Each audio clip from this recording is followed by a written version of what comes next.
We are live. Hey. We'll give it a second. We'll see if we're getting people watching, and it'll pop up and let us know. Yep. We got no viewers. That means we can do whatever we want to do, man. Yeah, I'm getting all the notifications. They're just popping up right now. All right, we got 5. I'll wait till we get like 20. No viewers. That means we can do whatever we want to do. Whoa. Echo. I just killed the speaker on my laptop. You won't have the echo anymore. All right. Give it a couple more minutes, get some more people in here. We got 10 right now. What's going on, everybody? Bear with us real quick. We're going to try to get a couple more viewers in here, and we'll kick this off and give you an agenda and go from there. So give us about 2 minutes.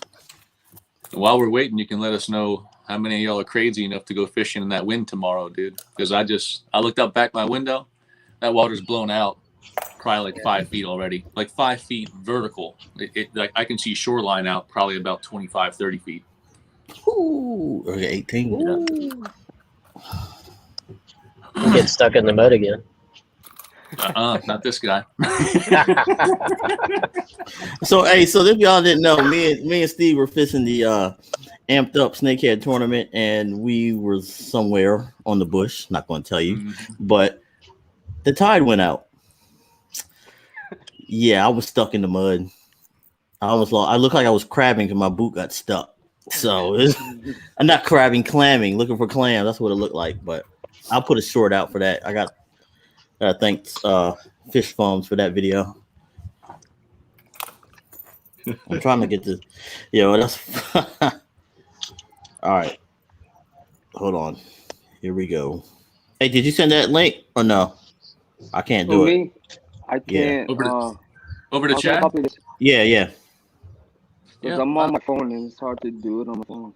I'll email him the link from my channel if that's cool. Did you want him on the backstage link or do you want him on the live link? No, I just said he just wanted so you can view it, I think. Yeah, okay, no problem. I'll hit him up. We got 19 coming. We found a faster route via US 50. I'm happy for you, Tommy. Take it. You're getting there faster, bro.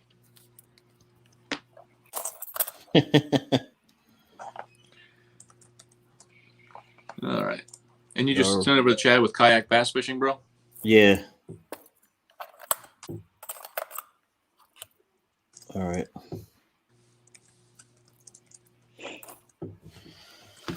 All right. Give it one more minute and we will be going. Oh, we got Justin Sellers in here. What's up, Justin? He said he gonna be out there tomorrow, Steve, blowing around his sailboat.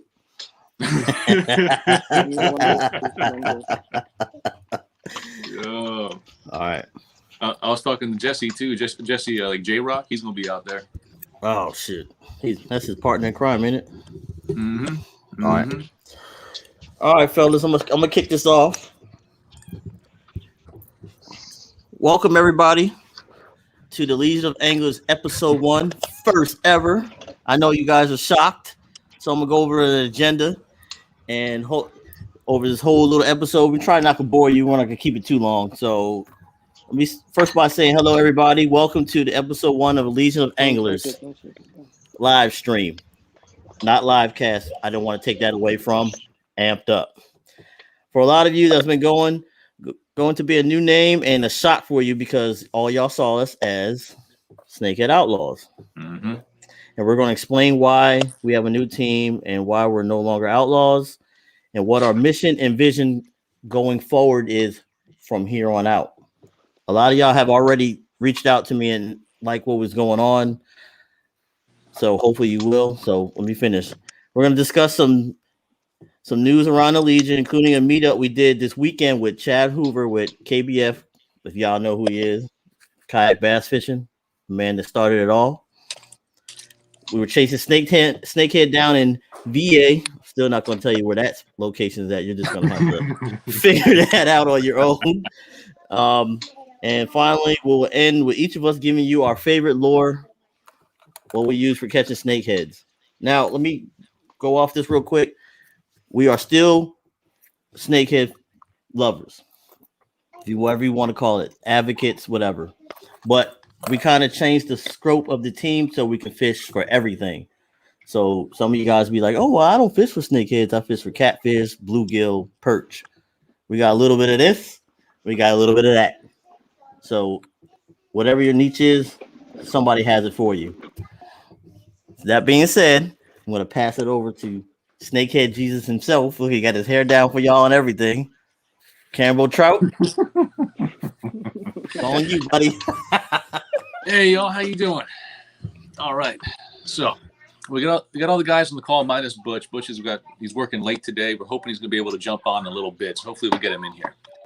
So that's the first thing that you should know and notice tonight is that, yes, we're no longer with the Outlawz, but also the entire team is still together minus Jesse. So the question that I've gotten several times thus far, that I'm sure you're probably curious about, is why are we no longer Outlawz? And it really came down to two issues for us. And all the guys on the call, if y'all want to weigh in, man, this is what it's about. What we're doing with this new Legion team, the Legion of Anglers, we operate in a Knights of the Round Table formation. And what that means is we make team decisions, we talk things out, we work together, we find a way forward together. And unfortunately, that's something that was kind of missing over at Outlawz Elite, is that there wasn't the kind of team-centric focus that we all really believe in. And at a certain point, a few other issues mounted up, some issues with what I would call integrity, and I don't necessarily want to get into all the details. I'm not here to drag anybody. But at the same time, I don't talk about my military career a lot.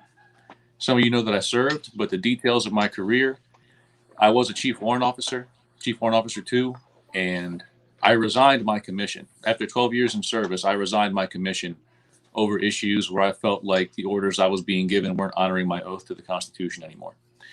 And so suffice it to say that if I'm willing to give up on 12 years of military service, integrity means a lot to me. Okay, it means a whole hell of a lot. So when I ran into some issues with that on the Outlawz, that's a make or break issue for me. Make or break issue. So between that and us wanting to get to a place where we're more working together and going forward together, those are the two main issues. That's the broad stroke of why we're over here now with the Legion. Now, Rashawn hit on a few points here. The Legion is something different. Like, one of our main goals, like he said, is still snakehead advocacy, to get to a point where people really value the species. But aside from that, you can see in our motto, if you've seen what we're using as our logo right now, we have another logo in the works, and we can't wait to show you that. But what we have right now for our motto is building community one cast at a time. And that's what we're going to be about here. Whether it's working with veterans or children to get them on the water, we're going to be all about that life, because we're about building a positive force in the fishing community, and at the same time, building that positive force around the snakehead community. So that's why we left the Outlawz. And that's what we're going to be about going forward. So that's the short version. As usual, I want to stop right here in case anybody else wants to jump in and give their take on it. And there you go. So somebody sent me a message and they were like, oh, I need to change the name. Well, I'm not even going to say somebody. Dave Inscore, good friend of ours. The concept is, the Legion of Superheroes. I'm not saying we're superheroes, but I'm saying like everybody has their own power in this group. So that's what makes our group. So whatever we do, we just form. I don't even take that. You know how Voltron, if you tell me y'all don't even know who Voltron is, we all just click like that. That's how tight we are. So whatever we do, you'll probably see us together. If we're not in Virginia, if we're not up here, it's all about helping people grow, helping kids grow, people understand the lies and truths about everything, because some stuff is over exaggerated, and that's another episode. But anybody else got anything to say about this? Because no. Hey, I'm just happy, man. I'm just glad we're all still together. All I can say is that myself, Elmer, and Joel had been through it all together. Hey, don't forget Pat. Pat. Oh yeah, Pat was in there too. Pat was only there for Pat was there like, now you see me? No, you don't. But yeah, but all I'm saying is that we're doing this together. We've been through a lot, and as a team, it made us tighter. And when you got Tommy jumping on stuff, it's time to roll. So it's time to roll. So we got so much stuff in the works, y'all. And again, we talk about this internally, but I'll say it here on the live stream too. I want to give it up to Rashawn again, because I'm telling you, ever since Rashawn came and joined our team, that guy has been hard charging, making connections, making things happen. And we got so many cool things coming down the pipe, man. We got so many events that we're going to be bringing y'all. The collaborations, it's going to be fantastic.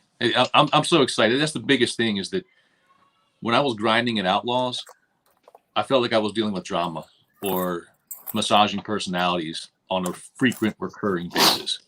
And then it was like the first day going to work for our team here at the Legion, I had a smile on my face and I was motivated and I was ready to work because I knew that we were a team. And I'm happy to be here, man. I'm happy to be here. So I guess with that said, do we want to roll into, the kind of quick update on what we've been doing for the past week, especially Wednesday? Oh yeah, go ahead. Yeah, And then we're going to the questions. There's a lot of questions in here. Yep.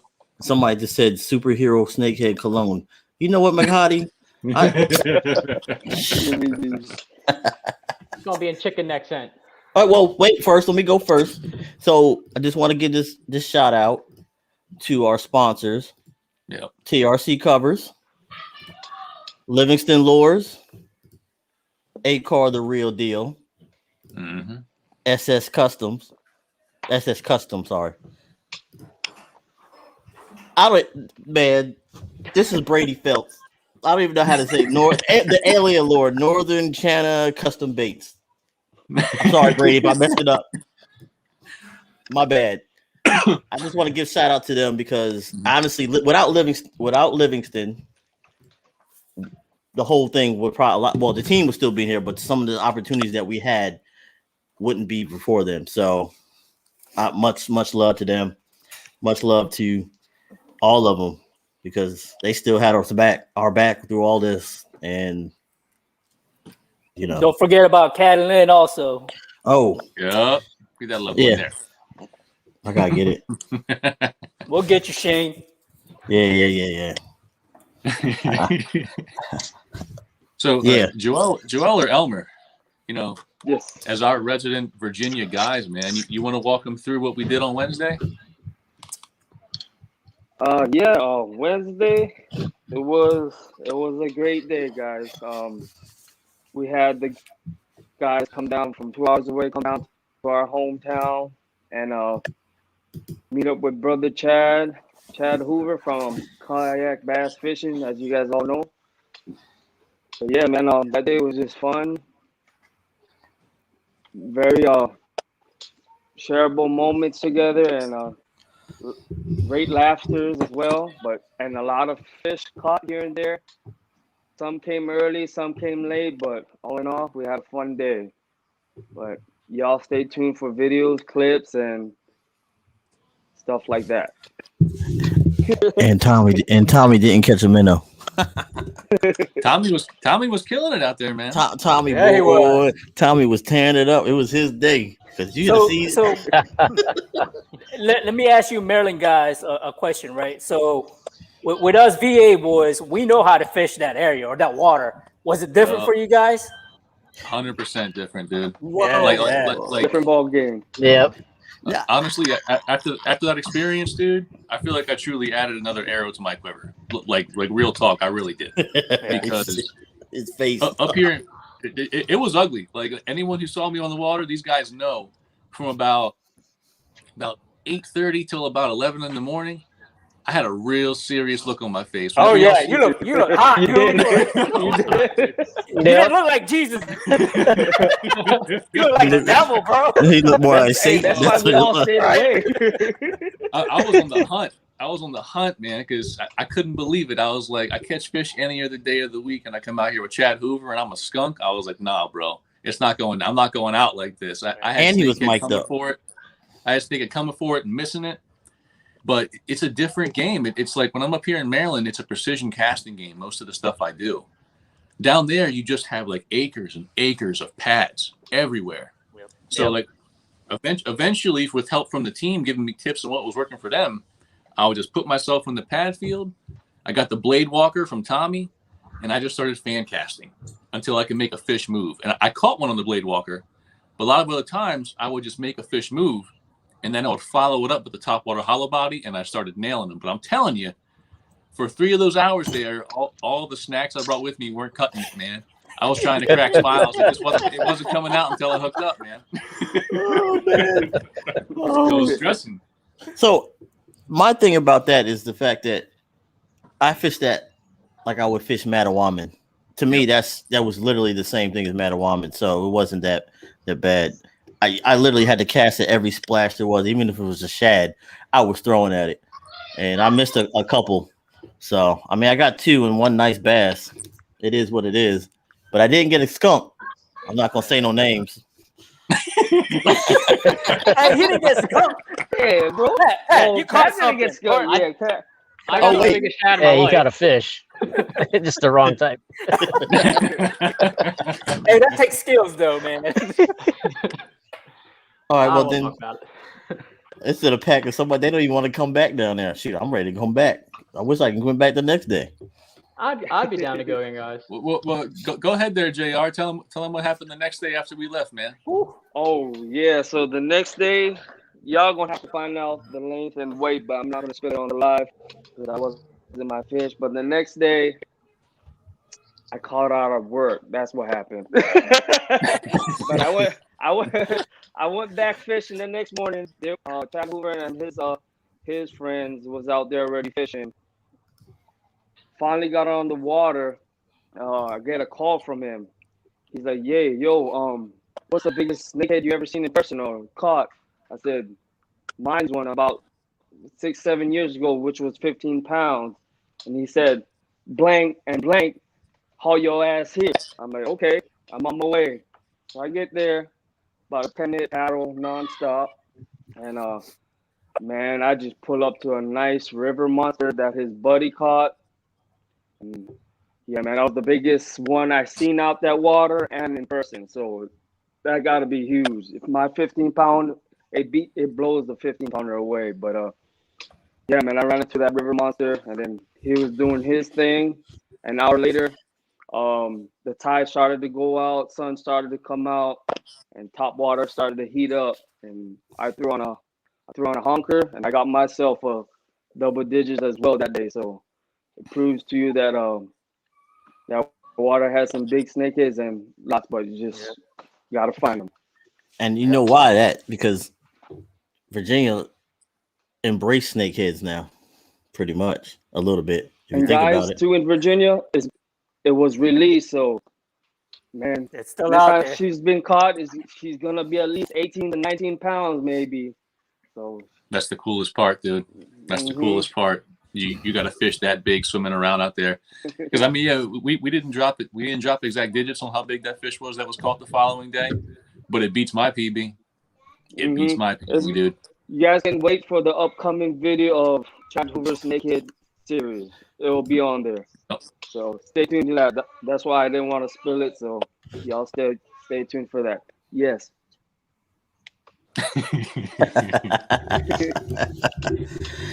Yeah, so Okay. it was a very interesting. It was pretty cool how we left the steam coming off the water and everything. We all rolled out like a pack.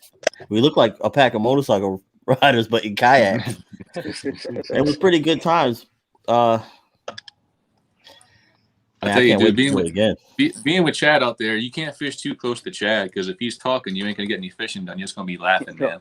Like, Yeah, he's full of jokes. that dude just jokes all day long. But yeah, we got some big stuff coming in that same arena. I don't know do we want to tip our hand yet? Or do we want to play close hold with that? What do you think? Well,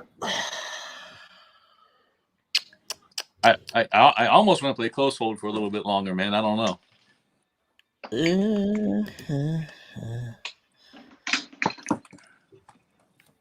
Yeah. I don't know. I don't want to lose the interest in everybody because I see some people dropping out. So let's give them some not that. I'll think about it. I'll let you know. I mean, it's a lot going on, man. I don't even know where to start with everything because people want so much stuff. It's drama everywhere. It's just what it is. We're never going to get away from it. Yeah. The purpose of this, like I said, everything, and Steve said, everything is for the community. So when we started a Facebook group, Legion of Anglers. Now, for you, once the questions get done, you're gonna have to answer the questions to join, because if you don't answer the question, you're not coming in. That means you're not serious. We don't need none of that drama. You don't need none of that trolling. We're just trying to help everybody grow fish, not just for snakeheads. It's speckled trout, redfish, blue cats, whatever you want. But we'll make sure that everything gets done the right way and not the wrong way. Because if you start looking, there's so many different groups out there. I can't even keep up with them. So some are good, some are bad, some are just okay. But at the end of the day, I would like for everybody to be on a positive note to start having these little quarrels and beefs with everybody, if you know what I mean. Because it's just too much. Yeah. It's too much beefing and not enough fishing. Yeah. So what I'm doing now, folks, for you on the stream, is I'm gonna start dropping in the social media links to all the new stuff we set up for the Legion. Because as we go forward, we want to start doing more and more of this business, not as much on personal channels, but on the actual group channels. So I'm dropping all this stuff into the chat, so y'all can actually get a handle on where these new pages are. Now, are we ready to move into our favorite lures? I mean, if you want to, I mean, hey, anybody got any questions other than the fact that I guess we could do some questions real quick. Yeah, we got some questions. So I'm looking through the group, and let's see. Somebody said, "How about fishing for snakes with lure over grass suspended from a bobber?" Lure over grass suspended from a bobber. How about for snakes with lure over grass suspended from a bobber? So is he talking about popping the little like a swim bait with a popping bobber? Yeah, much? And I think he's probably talking about like your milfoil or your coontail or some kind of submerged aquatic vegetation, so that you have some space between the top of that grass and the surface of the water. And I haven't done it. I mean, the theory sounds interesting. Have any of y'all guys ever tried anything like that? For snakes. Well, I seen people do it in Blackwater and they caught snakes because it's popping and it got them coming up, and then they see the little swim bait. I seen people do it. I used it one time when I was using the minnow, but I popped the minnow off. So I mean, I don't know. I mean, my personal opinion is probably worth a shot. I've never tried it, but it sounds like it's worth a shot. All right, so he said drifting a bobber. Well, see, yeah, that too. I mean, people, are you using live bait or are you using the lure? Is the question. And he said popping cork. Okay, yeah, got you. Drifting bobber and popping cork. Well, if I'm using the minnow, I use the popping cork. A lot of other people don't. I know, Steve, you don't use the popping cork, right? You use just a regular bobber. No. Yeah, just a drifter. I learned this from somebody. This guy when I was fishing down there, and it was like cold and they weren't hitting nothing. I put a minnow on with a popping cork and I popped it, and we were just nailing them. So, and Damon said he done it for crappie, not for snakehead. Yeah, that sounds about right. I mean, yeah. Crappie fishing is the way to go, man. With those freaking bobbers, that's the way I almost always go with crappie fishing. Unless I'm fishing some deep docks, that'd be about it. It's a lot of. Hold on, there's a lot of questions in here. They're flying. Gotta try to keep up. What do we got? Oh, hold on a second.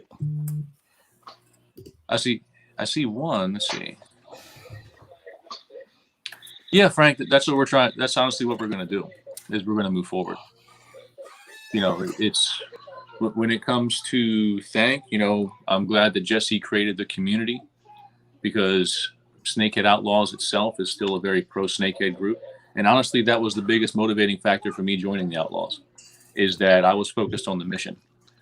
And our differences aside, in terms of how Outlawz Elite was ran, you know, I wish him the best. But yeah, I think that's about all I have to say on it.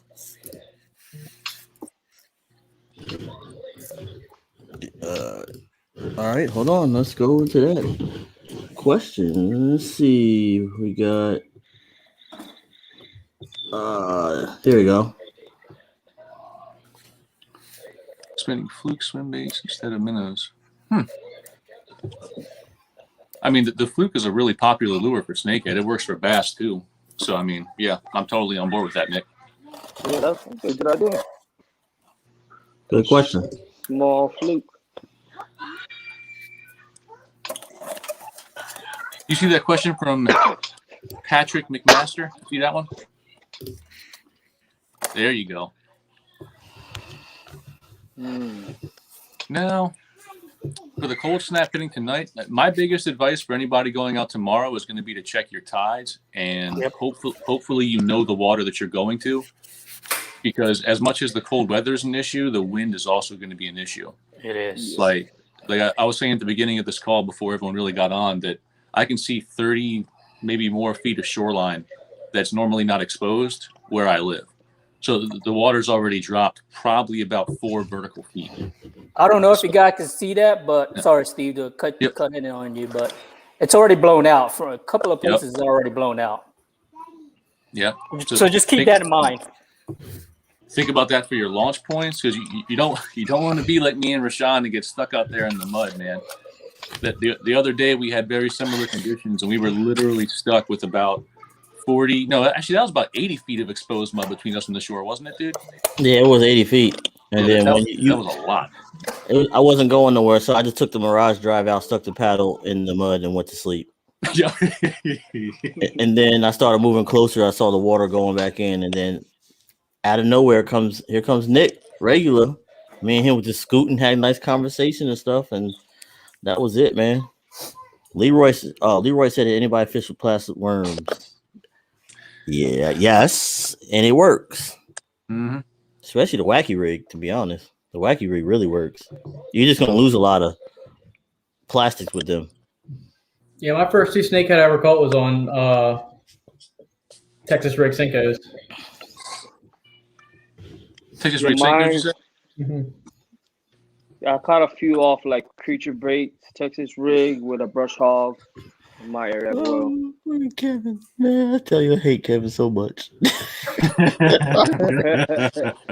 Hey, if you ever want to talk to somebody that's another really good, he's not on here. He stays off social media pretty much, but he's a really good fisherman. But you do some messed up, he's gonna let you bite yourself. See, I'm being nice, man, because I want to go caveat what the question to you earlier was, Steve, when you answered, but I'm not really gonna say, because if I say, I'm going hard. So I'm gonna let it, because oh shoot, what happened? Y'all still there? Yeah, we're still there. All right, good. My screen got big. Let's see what else, man. What other questions we got? Leroy said popping cork worked a couple weeks ago.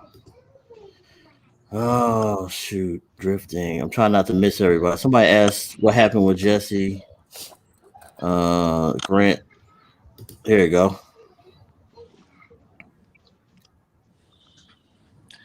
Come show the fish on that. So yeah, Grant Morris. I hit this in my video like a few weeks ago. That tournament up there for St. Baldrick's, that's still open for registration, folks. And again, it's for a great cause up there. So definitely go check that out, and you can find that again over on Lucky Lunker. So let me see. Actually, I'll pull up that link and I'll put it in the chat for anybody interested real quick. But with that being said, if we're out of questions, Pat, you want to tell us about your favorite lure or what, dude? Hey, me? Yeah, dude. Are we doing the videos first, or are we going to jump right into it? Well, whatever. I would say whatever works best. I mean, the video is a good intro for it. Yeah, let's roll a video, dude. Let's get a video on here. Let's get Pat's you want Pat's video? All right. Yeah, hold on. bring it on. I don't think I got 2 of his videos because. All right, here goes one. Stay tuned, guys. Stay tuned.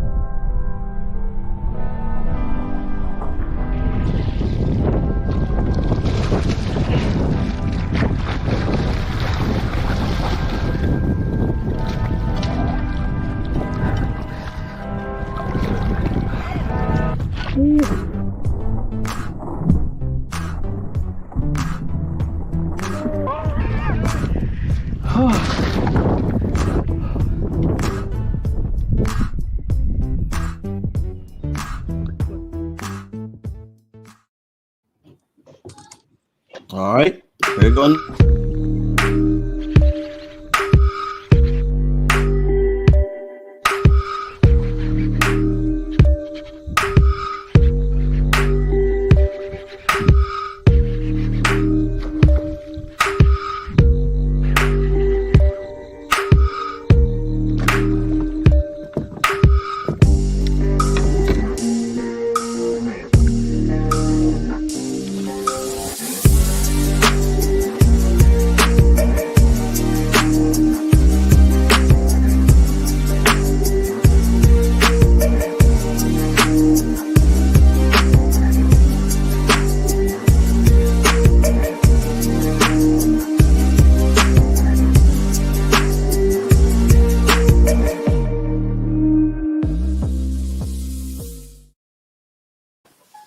Yeah, Hey. but Hey, you saw that little cargo trout acrobat? That's not Dude, that was my favorite clip I got all last year.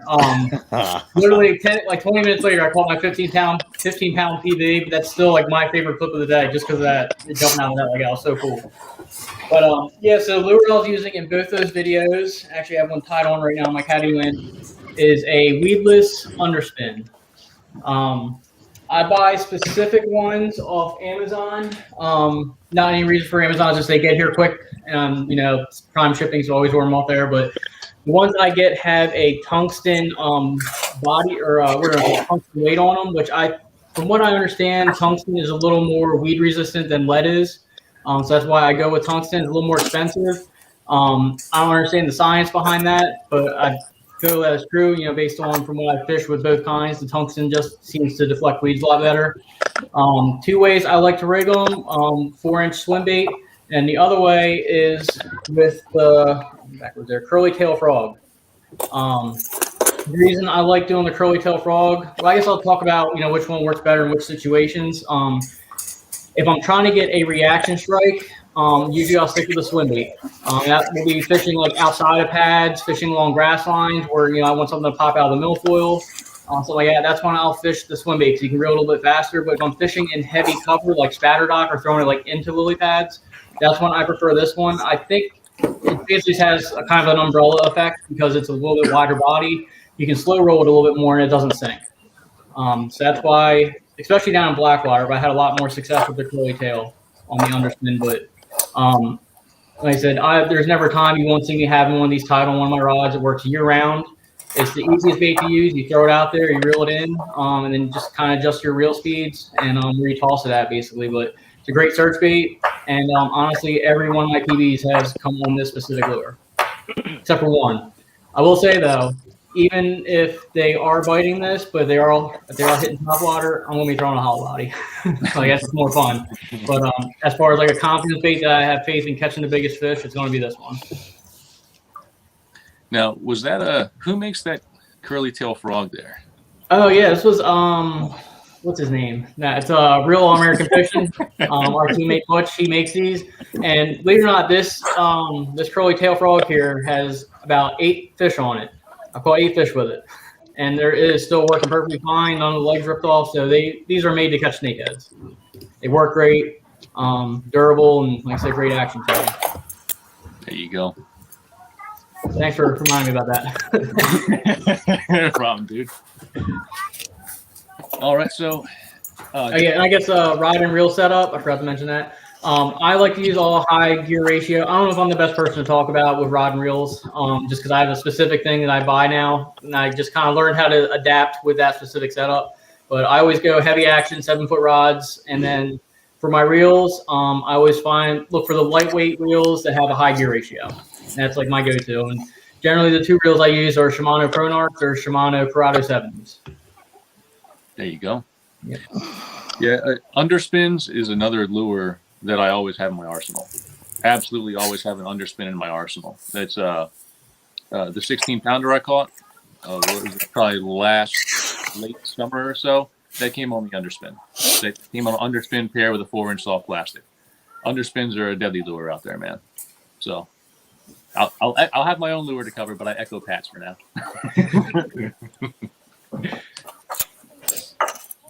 All right. I think I'm ready to jump in, Rashawn. Can you cue up one of those videos? Oh shit! Yeah. I wonder what this is. Just saw one. Right about there, a little bit to the right.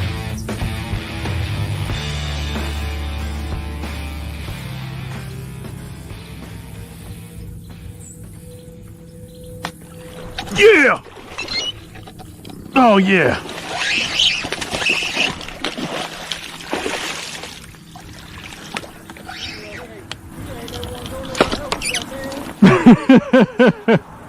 Get her on grips, give y'all a look.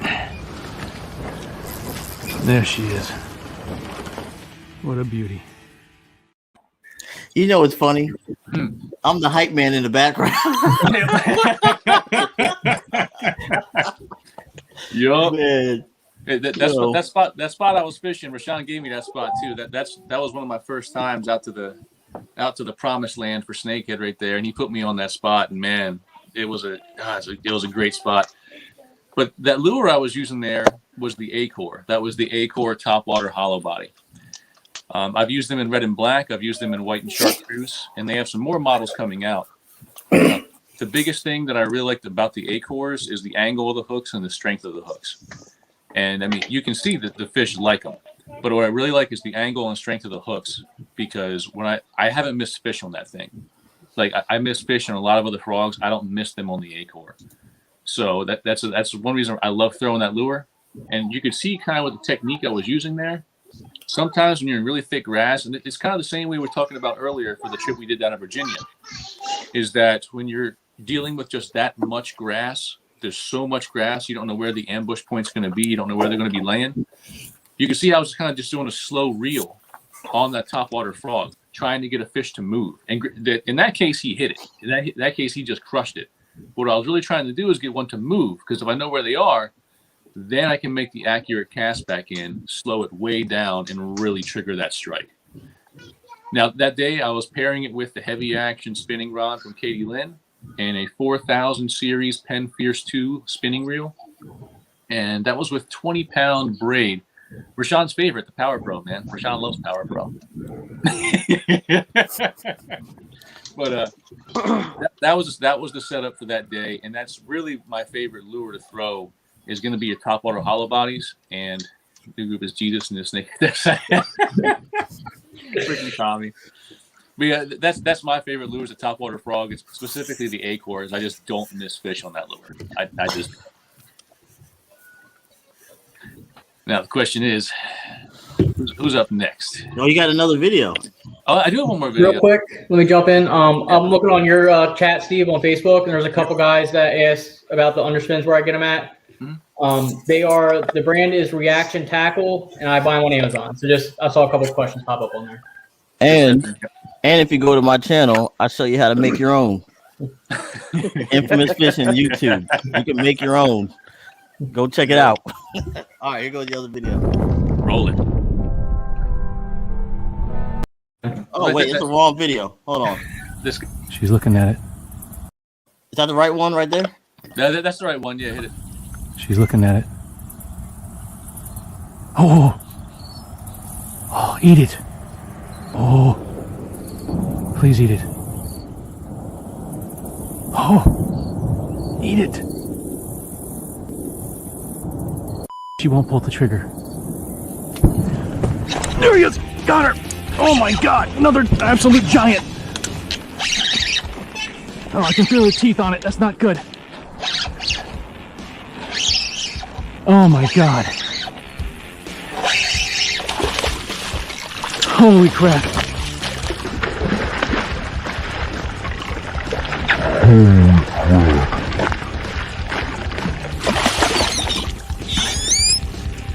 This is the most insane snakehead water I've ever fished in my life. So did you see how Steve knocked the snakehead out with the rock? Seen that.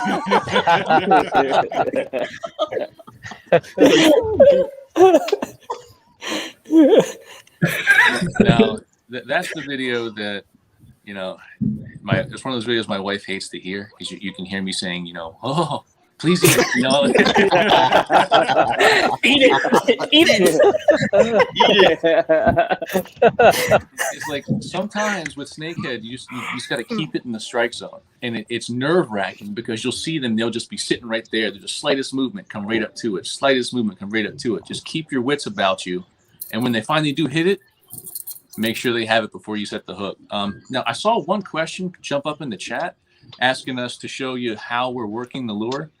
You can see a little bit of it in those two videos. One, I was working it very slowly and keeping in the strike zone, just doing very small twitches with long pauses in between to draw that strike. And the other one was just kind of a slow retrieve. Some days the slow retrieves or even the fast retrieves will work when they're really aggressive. If you're talking about how to work the underspin, which is the other lure we covered so far, I'm gonna hand it over to Pat for how he works that. Yeah, so in my opinion, it's very basic. I throw it out there and I'll reel it in. I'll try to keep it, and it depends on what kind of structure I'm fishing around on how fast I will reel it. If I'm fishing over top of milfoil and there's like a 6-inch gap between the top of the water and the milfoil, I want to try to keep it just that blade brushing on the bottom of the milfoil, but enough so it'll be above it so it's not going to get caught up in anything. If I'm fishing kind of like as Steve was saying with the top water, I've just noticed down in like the Blackwater area, Cambridge, they just seem to like everything a little bit slower down there. So it's really, for me, it's about, you just have to adjust your reeling speed based on where you're at. I really don't do anything fancy. I don't really jerk it around or anything. I just, throw it out and steady reeling. See, he said, "What's up?" Oh, Chad. what's up, Chad? What's up, Chad? What's up, Chad? What's up? What up? What up?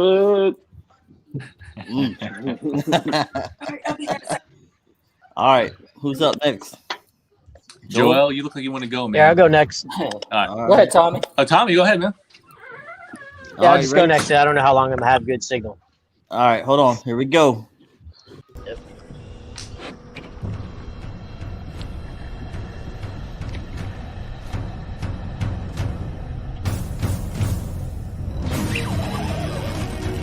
Fish on.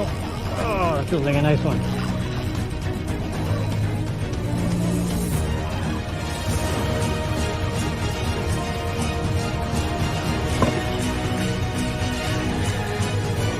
Oh my god, this is a huge snake. Oh my god, guys, this is the biggest snake I've ever caught. Holy.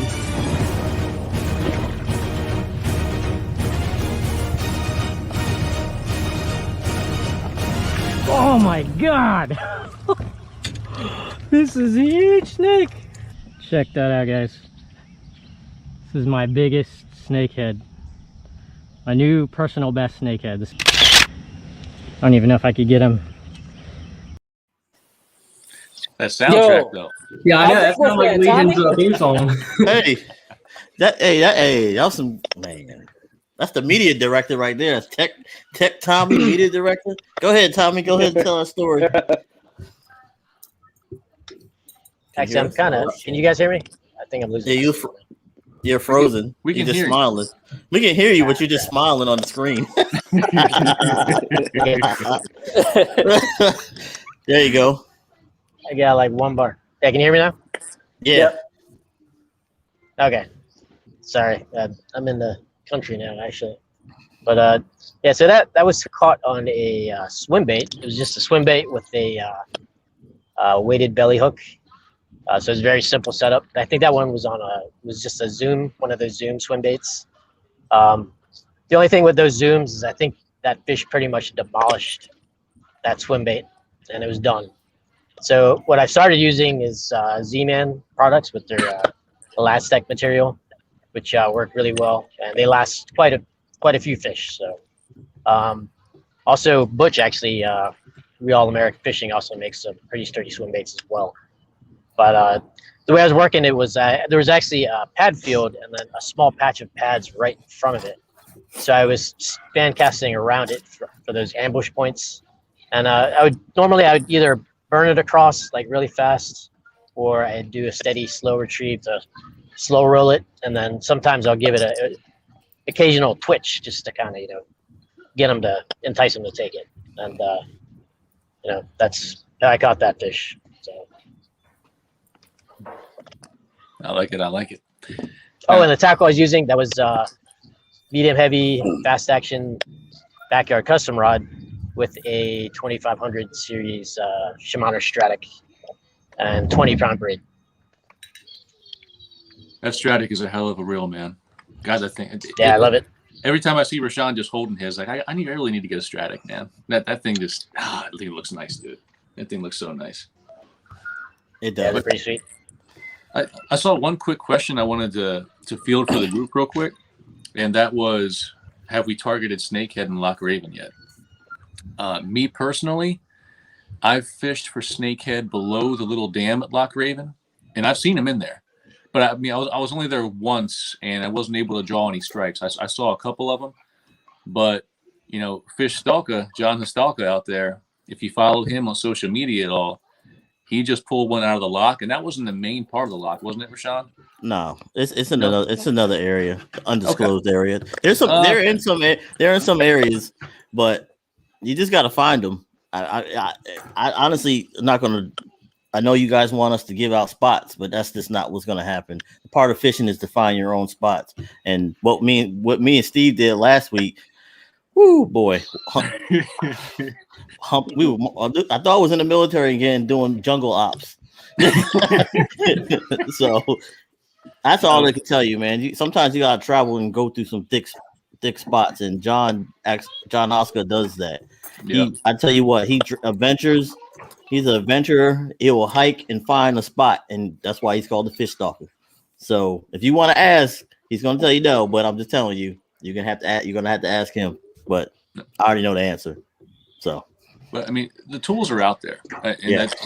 I cover that in how to find snakehead spots video that I did.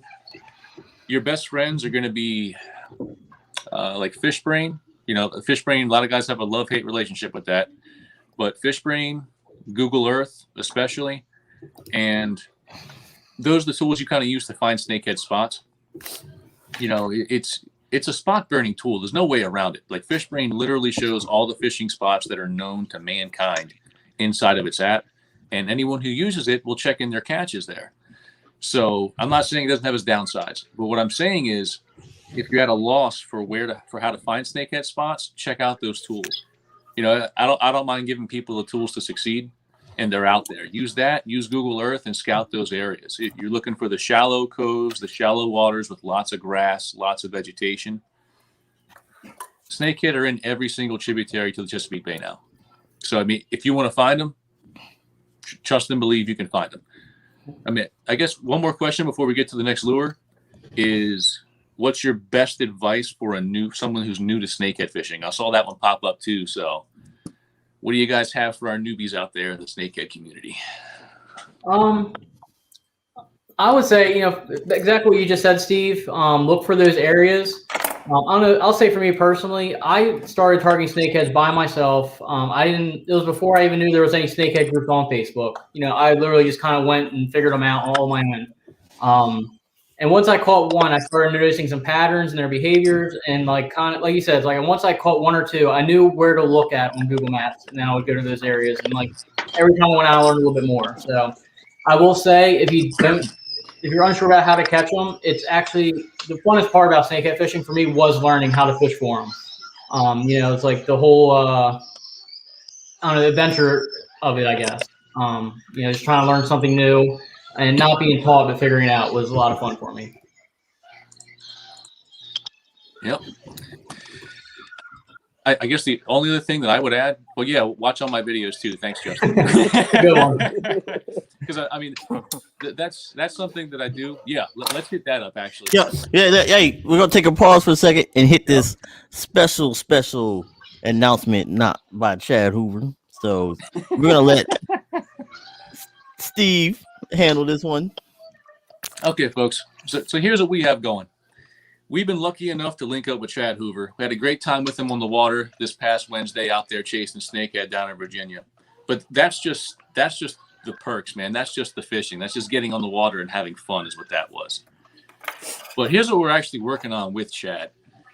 The Legion is going to be partnering with Chad Hoover and KBF to have a Snakehead Championship Series.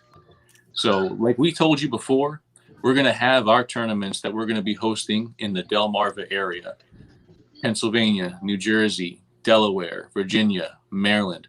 We're going to have our tournament series. We're going to have each of those tournaments count as qualifying rounds. Then we'll have a final qualifying round. And the top 5 from each one of those qualifying tournaments that we're hosting are going to be going to the championship series down in Virginia, because Chad over at KBF, he's hosting his own tournament series. And whereas ours are going to be 1 to 2 day tournaments, Chad is hosting month-long events.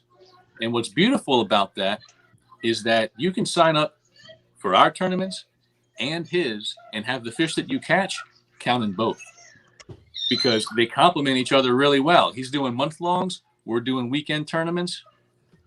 And eventually what you're going to have is that championship event down in Virginia. And there's going to be excellent prizes. There's going to be big money involved.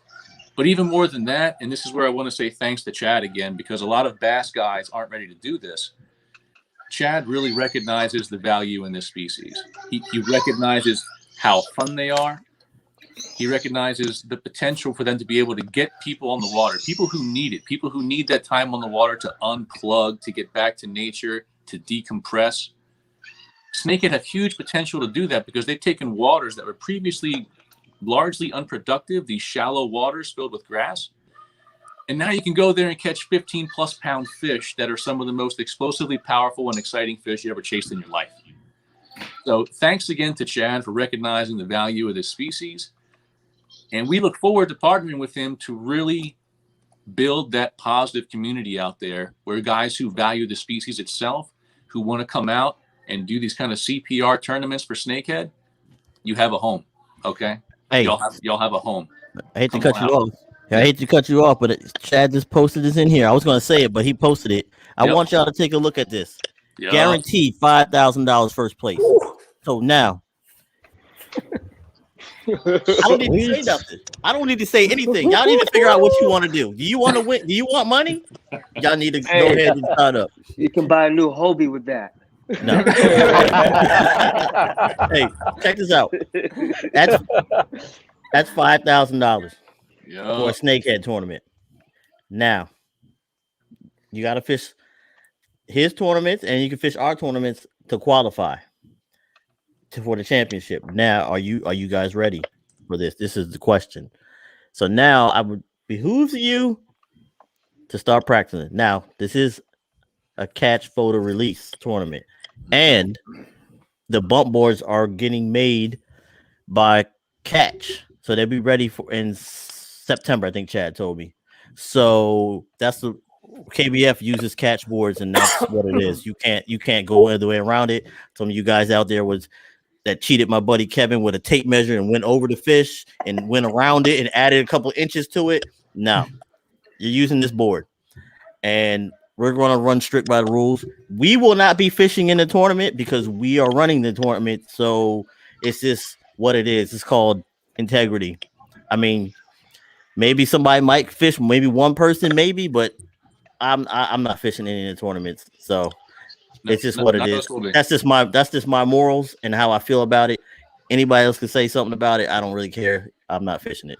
So it's just for you guys. Now, I do want to say thank you to Amped Up, because Amped Up actually started the way for this. And Amped Up, and we have something coming soon with Amped Up too, because it's a whole nother level. There's no drama. And thank you, Tommy Robinson, for responding, and Matt Palm and Bruce, all of them. Thank you. So it's not just going to be Snakehead that you're going to see us doing too, but it's going to be some other stuff. So $5,000 is still there. So pay attention to it. Join KBF. Catch some fish. Matter of fact, even I'm going to tell you this too. Yeah, KBF has a salt series. So if you're going down, if you want to fish, I think was it March 15th? and you don't want to fish for snakehead, Lynn Haven, redfish. It's already out there on the tournament, so if you want to fish it, go ahead and get in it.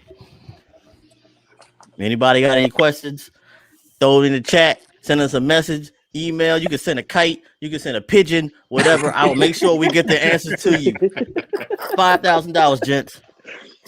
Chad Hoover, KBF. It don't get no better than that. I'm done. We're here to build it for you, folks. It's like Rashawn said, we're not running these tournaments for ourselves. We're not fishing in these things. It's not about us, highlighting us. We're going to put these things on to build the community and give you all the opportunity to get out there and get after them. So get ready, man. Start watching the videos. Make sure you're getting ready. Yeah, get ready. Yeah. Hey, Justin, I see you. Justin, if you're still watching this, I see you winning this. All right, so who's up next? Joel? Let's do it. Hold on. My damn screen was acting crazy. All right, so where is Joel's chatterbait? There we go. Here we go. I'm ready. There you go. That's a snake.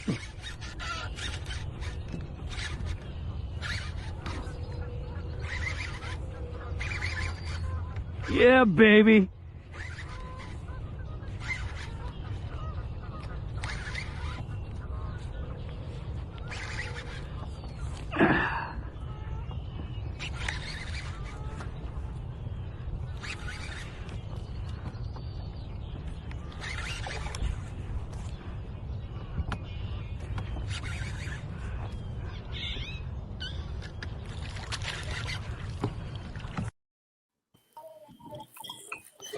All right. I thought that was a little. I thought that was like a minnow or something. Get out of here, man. Should add like a little water drop. Yeah, it was like it just came out of the water. It was like. All right, so that was actually on Wednesday with our meetup with Chad, right? So my bad, I didn't get a chance to play any background music in there or anything. That was just straight fishing. But anyways, so the lure I was using was actually this bad boy right here. It's a there you go. Jackhammer, white body, and red tail.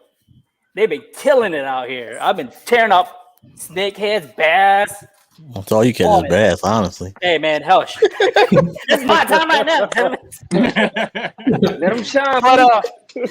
But yeah, with this pole, I like with that one. I use the Corrado DC. I have a 60-pound braided line on here. You guys see why? Because those snakeheads will pull you deep inside those lily pads. And you see how I was manhandling that thing, right? I was two-handing them. But yeah, I mean, with chatterbaits, Z-Man makes a bunch of them. You got these type. You got a football jig is what they call it. But I think the best one that Z-Man makes is the jackhammer. This thing is worth the money. I'm telling you. These are probably like about $8 or so. But this is double that price, but definitely worth the money. Trust me. But I also use SS Customs. Make them also. This chatterbait is fire. I've paired off with a paddle tail that's pretty much the same color. They love this shit, man. I'm telling you. But addiction baits also make them without the skirt. These are also fire. I've caught some monster snakeheads on these bad boys. But yeah, I mean, chatterbait, that's where it's at. So I started throwing chatterbaits last month when the water was still cold. And then to Wednesday, you guys saw that the water is what somebody read. It was 57 degrees on their fish finder. So I know to still throw chatterbaits. And what I did once I throw them, you just got to reel it slow, right? Slow roll that thing through the pads. But yeah, that's it. Chatterbait. Awesome. So, I mean, again, when we were out there in Virginia, I was riding the struggle bus in the morning. But Joel and Tommy on that chatterbait pattern, man, that was an excellent technique to really bomb your casts out through those pads and get the fish's attention. Yeah. Because I mean, the water clarity was probably only about a foot out there. So when you're dealing with that kind of water clarity, you want some kind of vibration, and that chatterbait, boy, Yeah. you're not going to get it'll pull them out. Yeah, you don't get much more vibration than that, and it bounces off the stalks of the pads pretty well too. Yeah. It's a great all around choice, man. It is. Hey, so Chad posted they're catching them on Strike King Thunder crickets. Chad had me googling. I don't even know what that is. Yeah, right. So Yeah, I know. so let me go into, because I got all the chatterbaits too as well.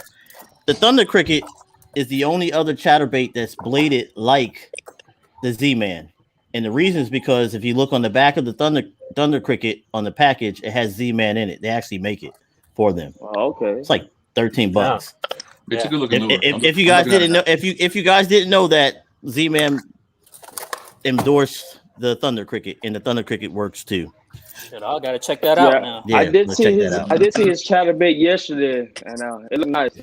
That was the one he had throwing around and stuff. Hey, also Chad said you can fish the championship since we be running it. Uh-oh. That means we ain't running it. Yeah. Look at Yeah. Jesus. He got the halo on it. I don't know how to fish with snakehead. Damn. Oh man, and hold on, here we go. Let's see what he said. He said, "Yep, he's talking about There the, it is. yeah. There it is. There it is. That's the one I was talking about, guys. Yep.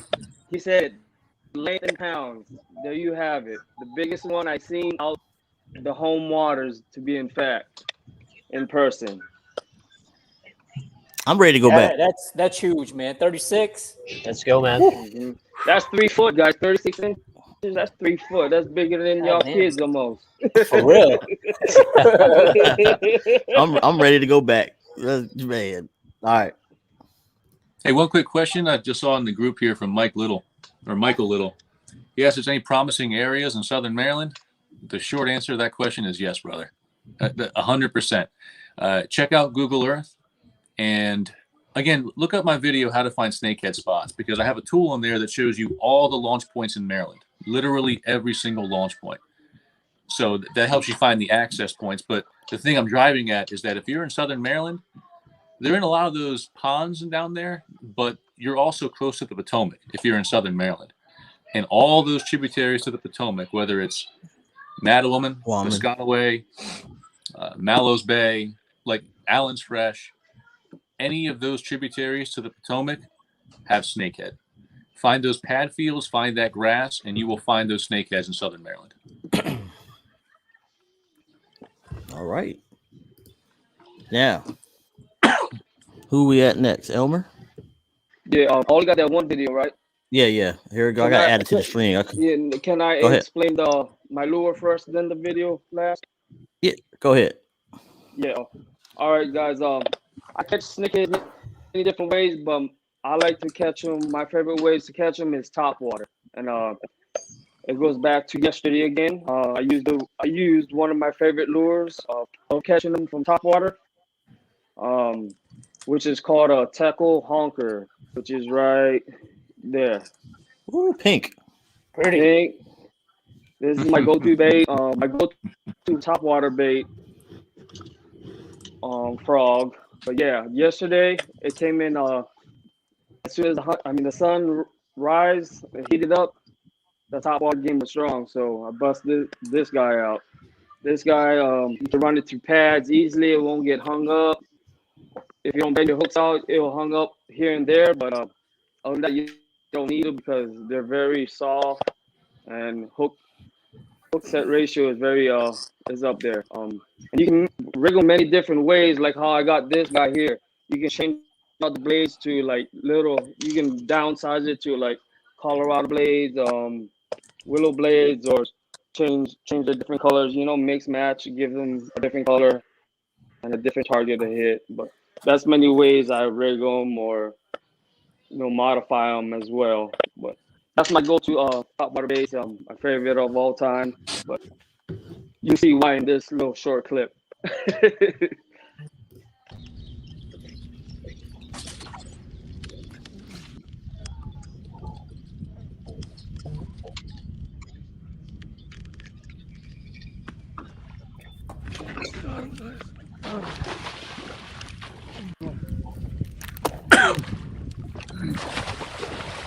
Come on, man. Stay with me. Come on. Stay with me.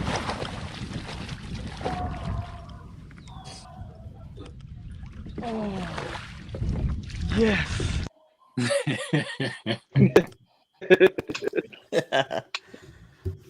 Yeah. Can I in that video, guys, when you see me like crouching, squatting down, you guys are probably wondering why.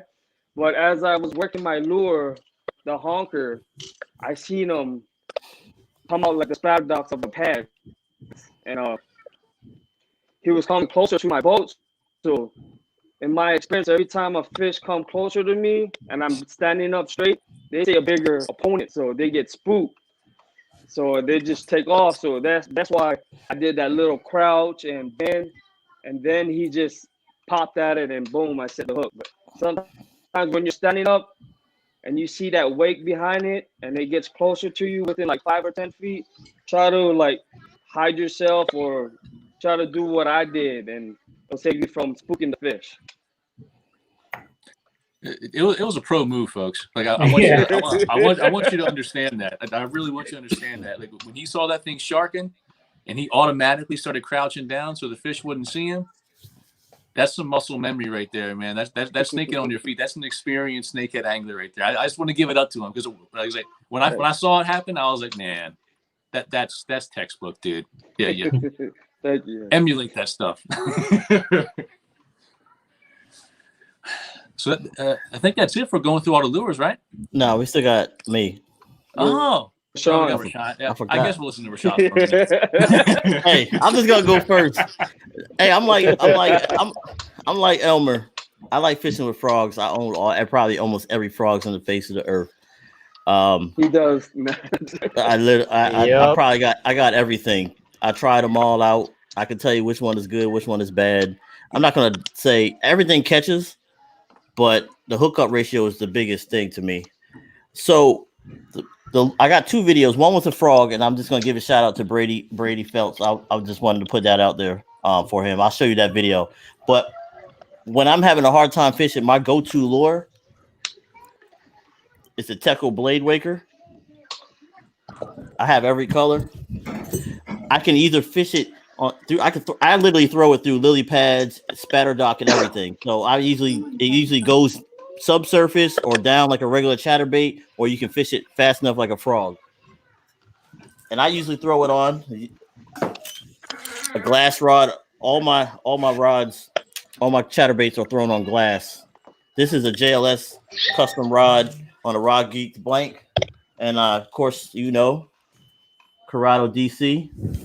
Always, I don't have time to be messing with backlashes, so I throw the DC. And that's it. That's all I use it for. Yeah, I mean, you can slow ride it. I catch a lot of fish, but I throw it through. Skimmed it over grass and everything. So let me show you this video when me and Steve was out there. I told you it was over here. Yes. Yeah. He's not like a keeper. Color was pink. I don't even have my fish grip. Run, Snakey, run. There you go, Steve. Look at that video.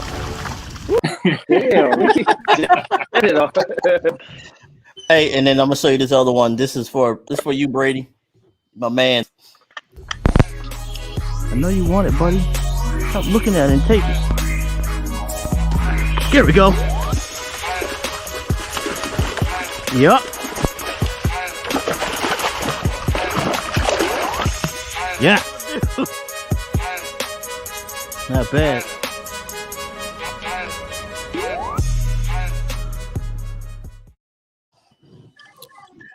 I just had to do that for Brady because he didn't have to do what he did for us. So shout out to you, Brady. Joe, say trying to get back in, Rashawn. Oh, sorry, Joe. But yeah, that's what I use. That's my blade rakers that I go to, especially if I can't. Anything Teckle is my go-to. If I'm not throwing Livingston, I'm throwing Teckle because, like Elmer said, I throw the Maracker. He throws the Sprinker. I only own like one sprinkler, like one. Everything else is like all the maraca and the honker, and that's all I throw, and I get a lot of fish. It's crazy that I have all these other frogs, but and all these chatterbaits, I only throw one, so it's like I don't know what to do with them. They just sit there. So yeah. Hey guys. So JR brought up a good point earlier about modifying those tackles. So shout out to Hideki. If you go on his YouTube, he shows all kinds of modifications you can do with a tackle, man. I love that guy. Like he shares everything. He has no secrets. He just puts it out there for us to use. Yeah, I talked to him last night. I got something coming in. Be ready. Is that my pink blade walker? That's my pink blade walker, right? Pink one's hot. But yeah, guys, I forgot to explain what type of reel and rod I use. On that snakehead I caught in that clip, I just have a simple setup, a loose reel, about 7.5 gear ratio, something like that. And my OG Ghost Ducket rod that I had for like 6 years, it's also missing an eye, but it still pulls in some big snakes. I'm gonna rock this. I'm gonna rock this till it snaps. But it's been with me 6.5 years, guys. So I'm just missing a fish eye. So it's still running strong. So I do want to give so if you guys can't get a hold of Pink, SS Customs makes the Pink. Makes a Pink Cobra, Pink Inline, Pink Chatterbait. Well, not Chatterbait. It's not Chatterbait. I'm sorry. Pink Bladed Jig, and they're pretty good. Pat makes a nice pink inline with blue. That's lead belly.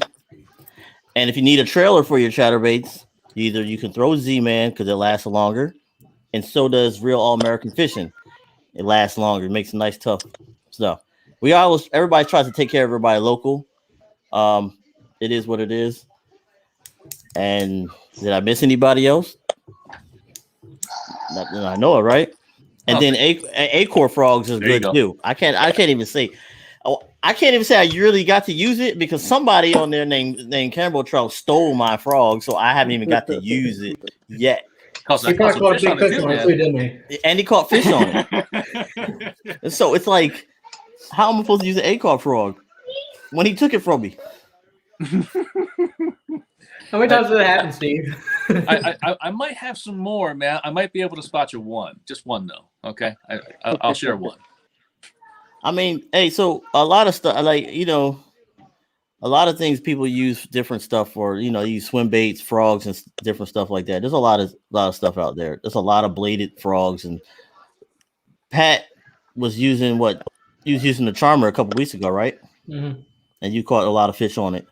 So I mean, everybody, you could throw the Snake Charmer. You got Brady's baits. You got all these other baits coming over. But a lot of these guys, I'm not even going to give the stow shots or anything like that to anybody.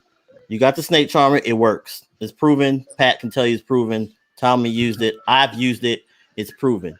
Then you got Brady Northern. I don't even know the Alien Frog. That's all. I don't even know how to say it. I think it works too. Chanaday. Yeah, Chanaday. That works too.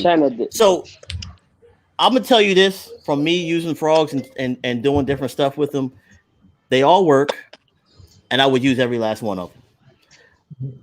All the ones I named, I would use. Teckle, the Charmer, Brady, the Northern Channard baits. Only thing I don't use, honestly, is I don't really use is the Booyah Frog, but I just never had to really use it because I didn't really care for it, I guess, because I didn't like the metal inside of it. So, am I missing anything with frog wise? Because topwater season is already here. I mean, there's a question in the Facebook chat. Someone asked, "How do you guys feel about whopper ploppers, and do you switch out the treble hooks?" I just started to do that. But I'm only using that for something else. I mean, I fished with whopper ploppers with the treble hooks, and I have the biggest one they make, all the way down to the smallest, and they all work. So I mean, go ahead. Whopper, I loved whopper ploppers for like largemouth. That's one of my go-to top water lures for largemouth. But for snakeheads, I don't know. I just feel like I'm always trying to throw in the heavier cover, and with a treble hook, it's just doesn't work out. So generally, if I'm going to be throwing anything related, that's going to be a buzz bait. Yeah. It'll be a good episode maybe later on. We need coming up a frog episode, just only frogs, because there's a lot of frogs out there that you have to bend the hooks up. Yep. Yeah, tune it out. Yep. You got to tune it out. I don't like to do it because I don't like to mess up the integrity of the metal, and I have broke some hooks off on some snakes, and I just, it is what it is. And everybody's been changing their hooks when stuff happens, and they tell them, and they change it, and it goes from there. I think Tommy was using a frog. I forgot the name of it. It vibrates.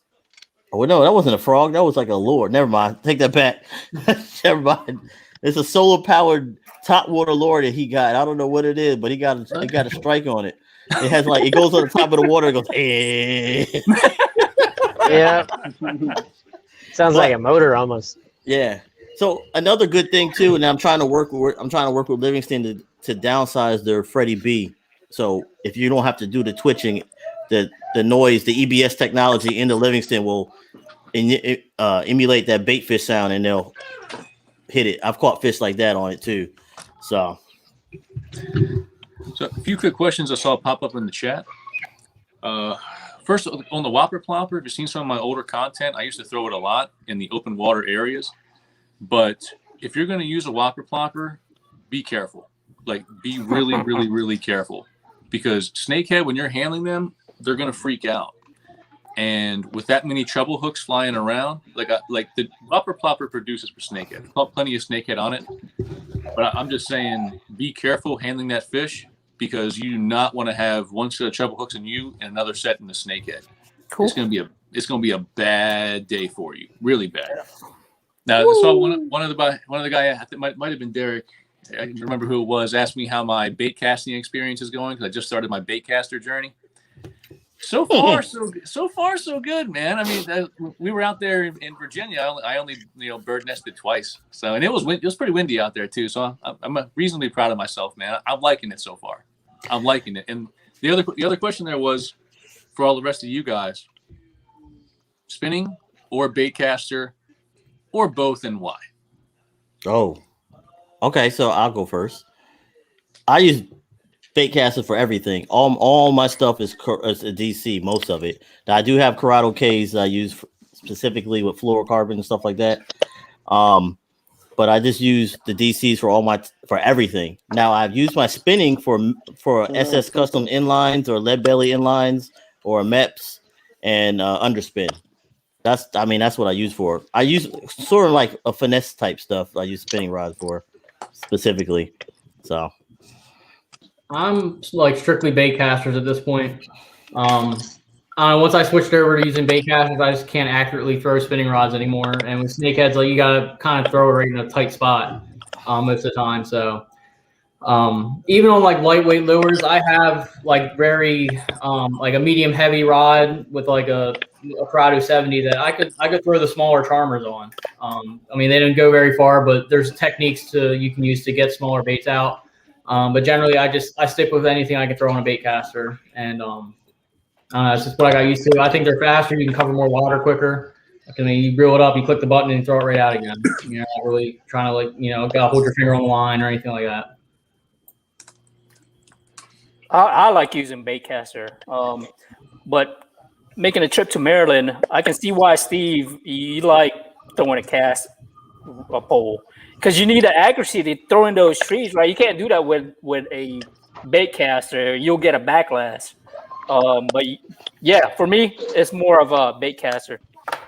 that's why you get a DC.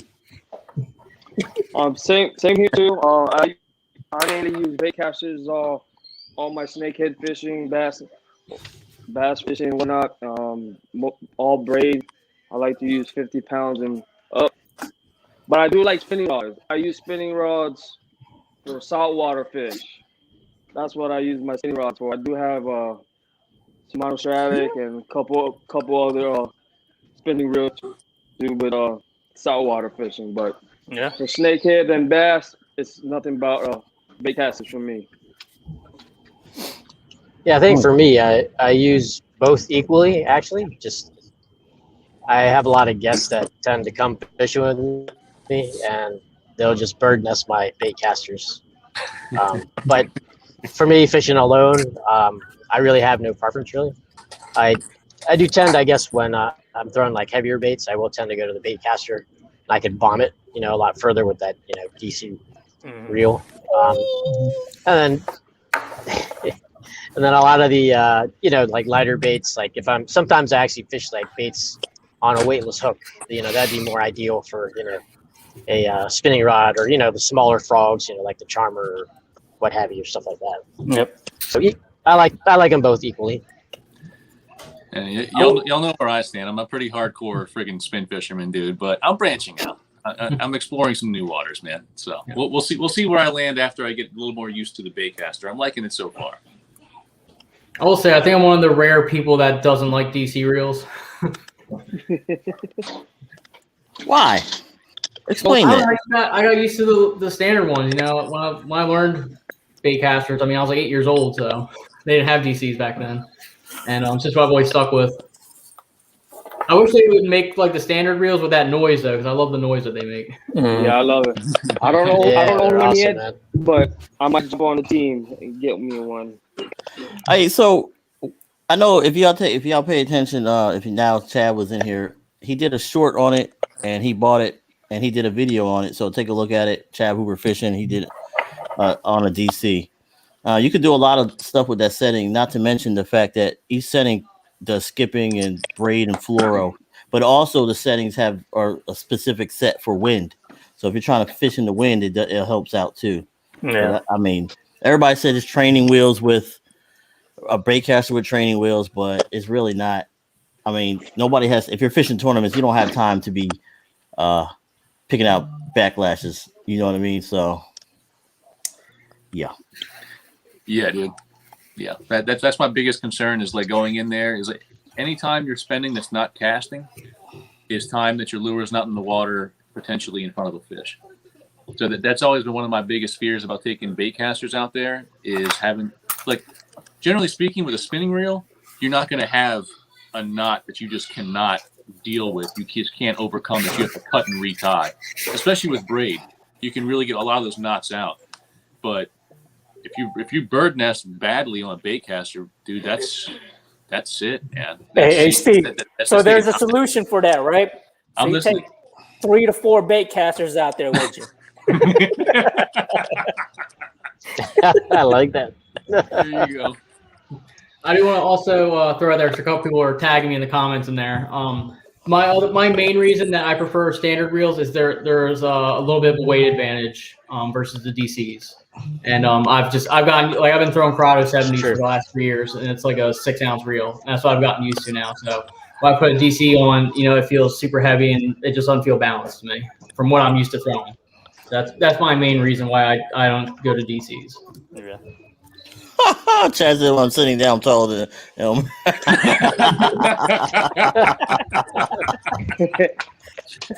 Hey, Man, Hey, so I know we're not trying to drag this out. This is actually more very productive. Very, very, very, very productive.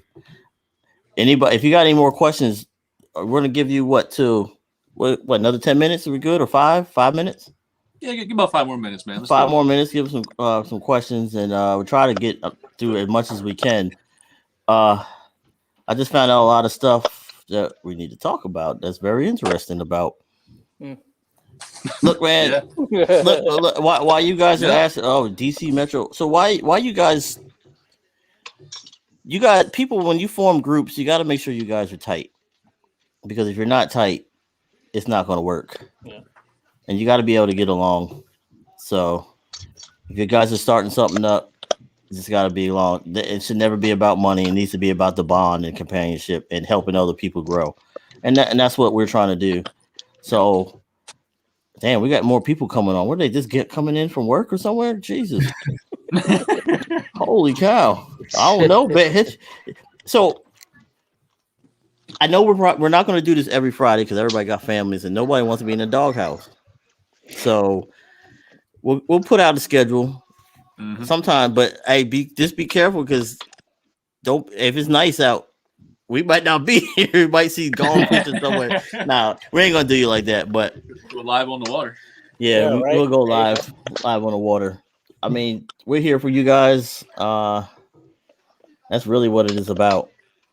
We can't reiterate everything over and over again, but if we beat it in your head, maybe one day you'd be like, damn, maybe it'll click, and you'd be like, oh, Steve, Rashawn, Tommy, Elmer, Joe, Butch, Pat, they all said that. You don't say so. I'll fish with any of y'all. I don't have a problem. Only problem I have if you keep a largemouth. That's all I'm gonna say. But the snakehead ate them all, so they're not here, so we don't have to worry about it. We're lucky like that, man. We're lucky like that. No. A lot of big things coming up. A lot of people. I see a lot of questions asking what happened to Outlawz, and I mean, it's nothing really. We don't want to go into that, but was earlier. Here's where we come at it from, folks. You know, we had our reasons, obviously, to start our own team, but we're not trying to dwell on the past. Okay, we're not looking back. We're looking at what we want to build and what we want to be part of. And like Rashawn's been saying, building that positive community out there, helping people get on fish, helping them enjoy the outdoors, helping them to be responsible stewards of the outdoors, and collaborating, with people like Chad and KBF to create that community for snakehead fishermen. That's what we're about. That's what we're here for. So I know you're curious and you're kind of concerned about the drama and stuff like that.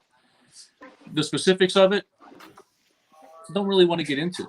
We wish everybody the best, and we're here to move forward. We're here for you. It's just we don't want to live in the past, man.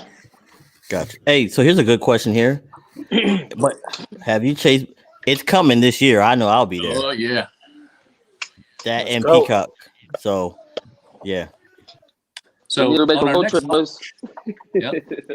our next live cast, we're going to introduce you to somebody who knows that game really, really well. So that conversation's coming. That conversation on the bullseye snakehead, that's coming.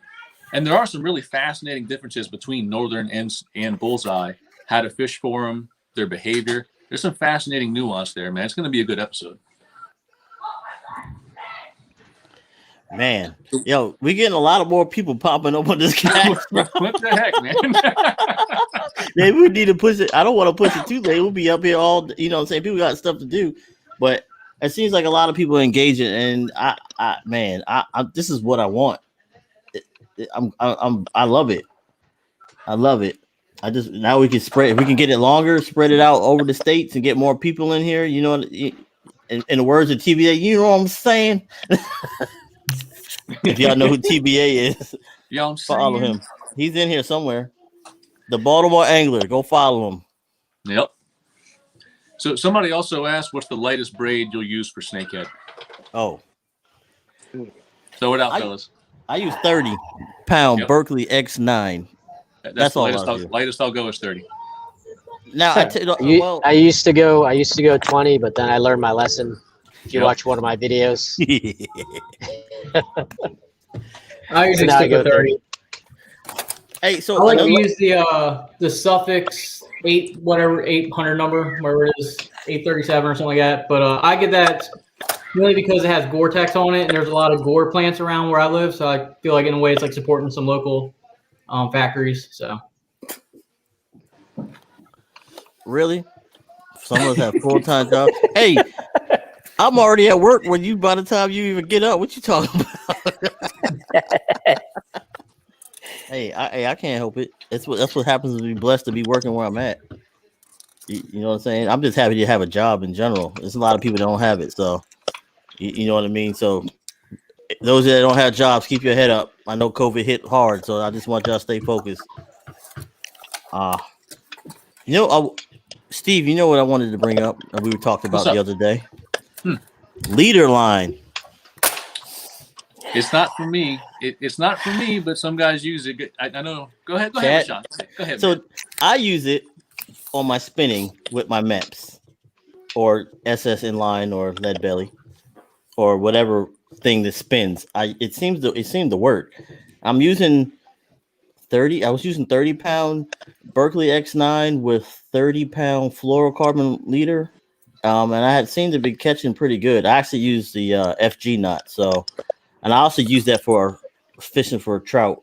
The fish stock will put me on this. So and I never untied it, and it seemed to work, and I haven't had a knot break. So there's a lot of tutorials on Facebook, YouTube about how to tie FG knot or Albright knot, or braid the floral knot, braid the mono knot. If you don't want to use it, I don't use it for frogging, but I use it for mostly like some of my top water stuff or the MEPS. That's about it, or SS. So it works. I know Chad uses it. I don't want nothing to see it. You know what I mean? No leader, no leader for me, dude. Now I do take.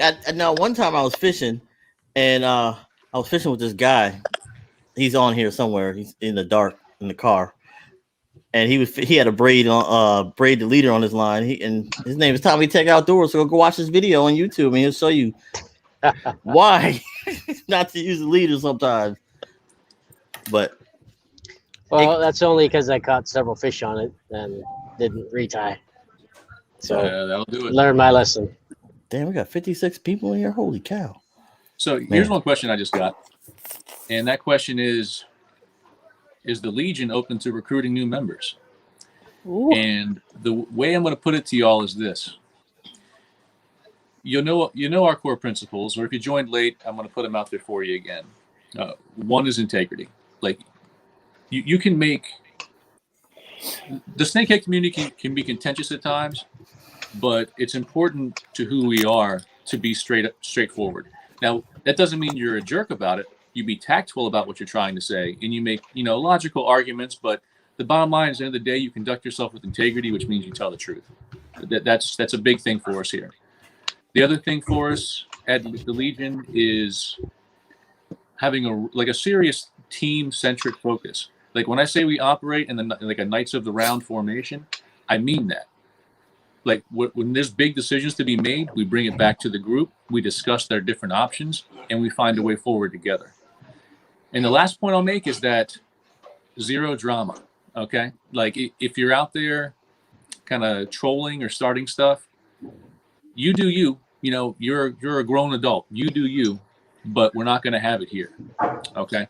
It's really important to us. Like those are three of the key things. I guess the fourth thing would be you got to be grinding out there when it comes to putting out content. All right, that's part of the game now when you're talking about teams and fishing, because people don't know you if they can't interact with you, and they can't interact with you if you don't have the content. So if you're thinking about maybe one day you want to try and join the Legion, think about those criteria. And if I missed any, fellas, go ahead and weigh in here and make sure we put it out there. But those are big criteria for us here at the Legion. Integrity, team-centric focus, zero drama, and make sure you're grinding out there. It's not an easy game, man. The market is saturated in the fishing game, whether it's Instagram or YouTube or whatever platform it is. It's saturated. But if you're willing to put in the work, we'll talk. Okay? We'll talk.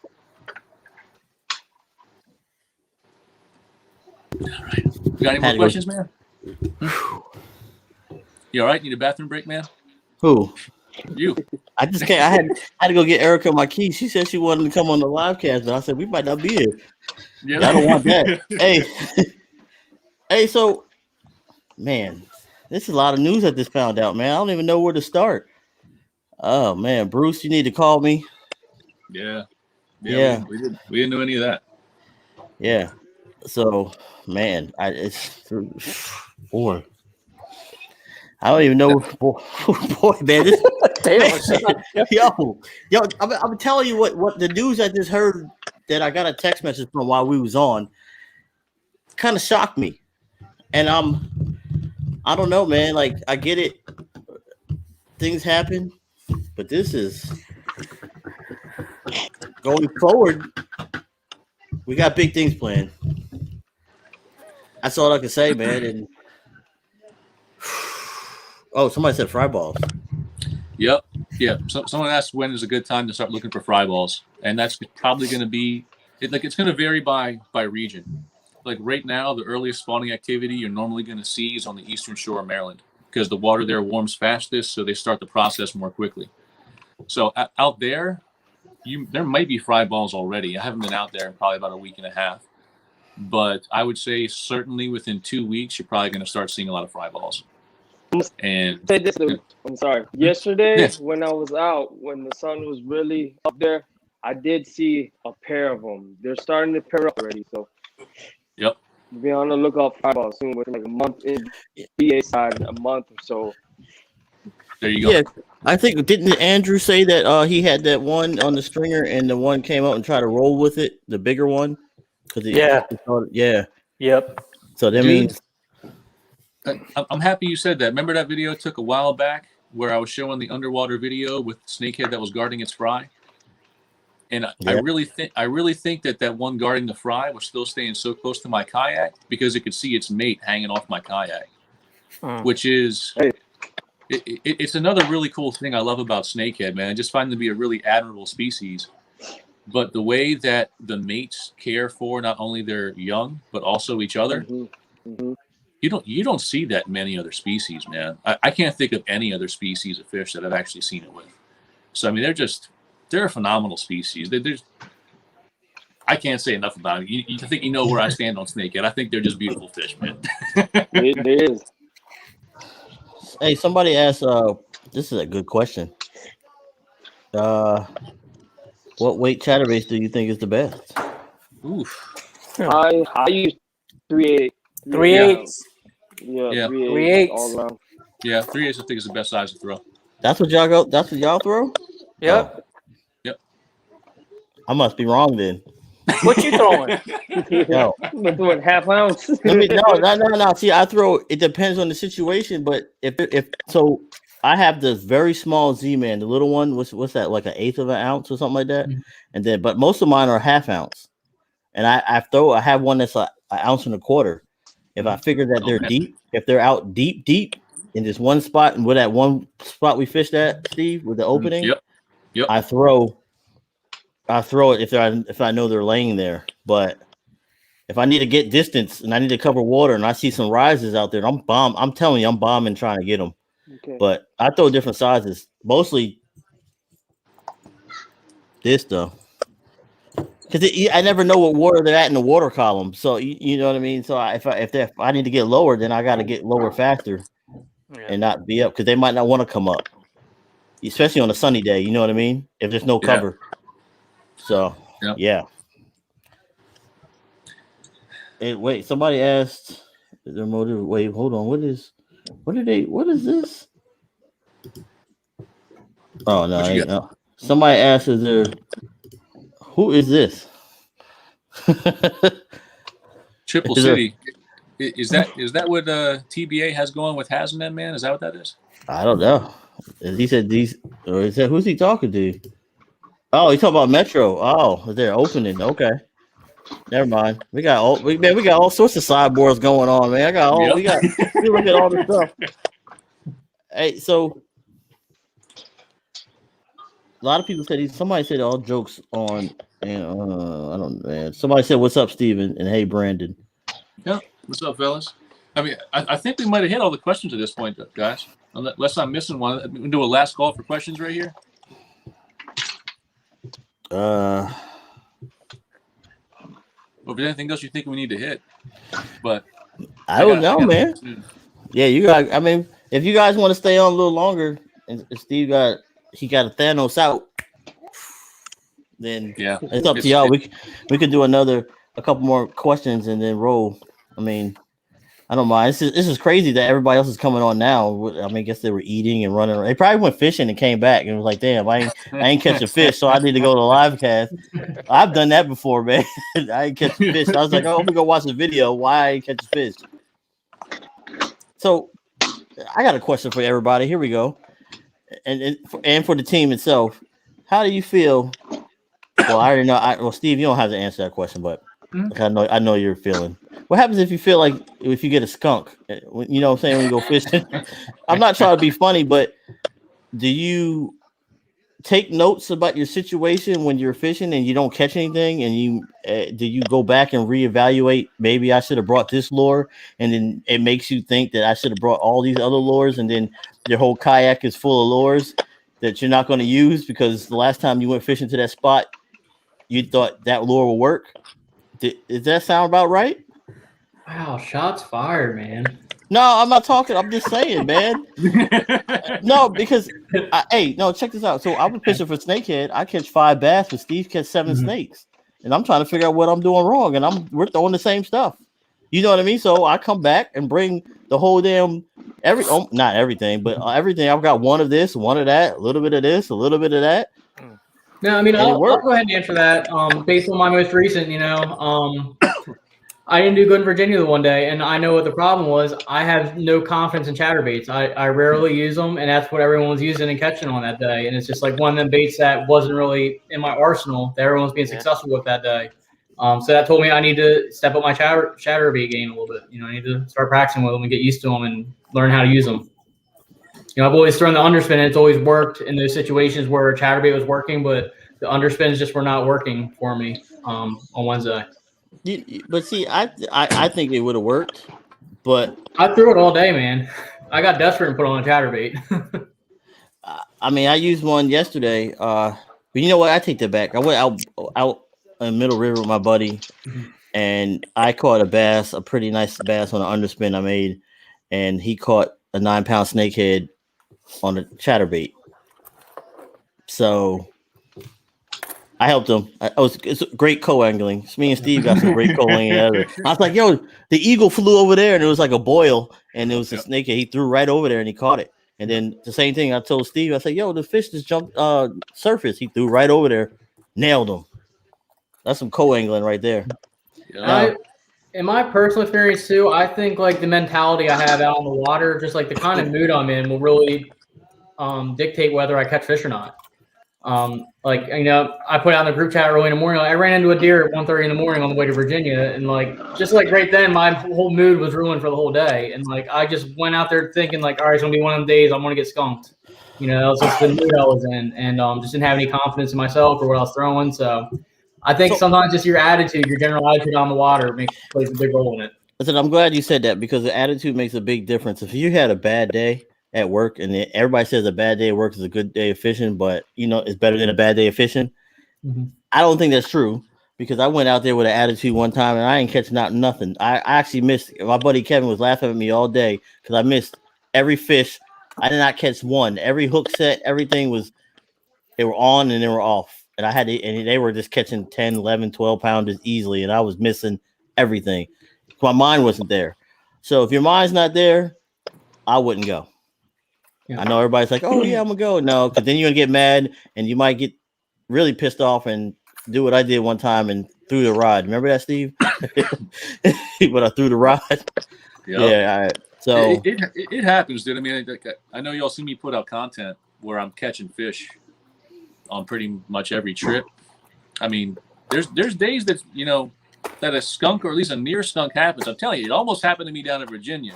And like I said before, anybody who saw me on the water saw the look on my face, and it was not a happy face, dude. He didn't want to talk to you. It's like some guys can go on the water and just be on the water and be good.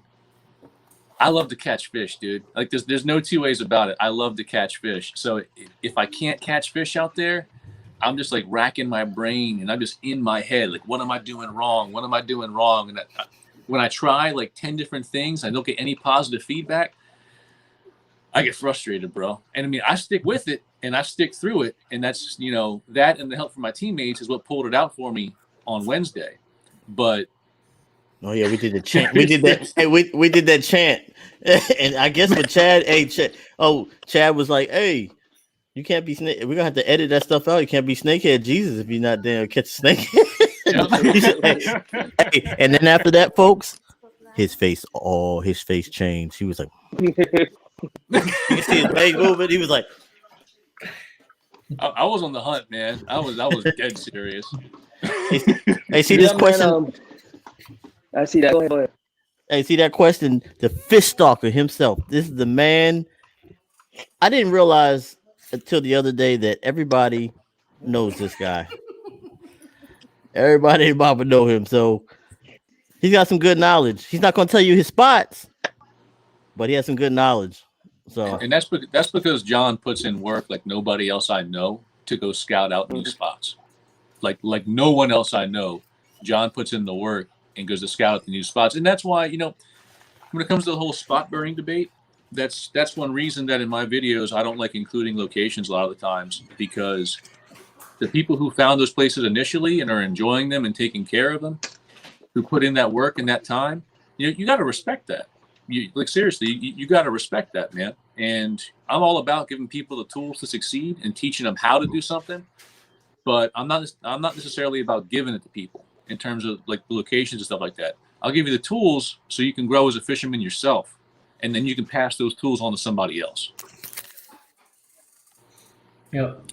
I mean, there's been time, like I think I talked about it in our last live stream where we're talking about like the spring push spots around where I live, where I could make some decent videos or get some decent content going to those spots, but I don't want to burn them for the people that fish there all the time. And one spot in particular, it's kind of like I don't know if you want to call it a refuge, but it's like a hangout spot for a lot of the kids that come from the not so great area around my way. And it's like they all walk there, they take care of the area. And like last year, I kind of saw get hijacked from them. And like I've been watching these kids go there and fish for years, and I fished with them 4 snakeheads there. And like I just felt so bad for them. Their spot got burned, and they kind of show up and just have this like sad look on their face, like where do we go fish now? Because it's the only place we can walk to. Hey, so we can see this right here. Somebody from Singapore, late to the live. We'll check the replay. Welcome, Travis. We got a couple more minutes left, and then we're getting off. So whatever questions you got, I'm not gonna. I know you're in Singapore, so damn, man, Singapore. I would love to be over there. I haven't been over there in a long time.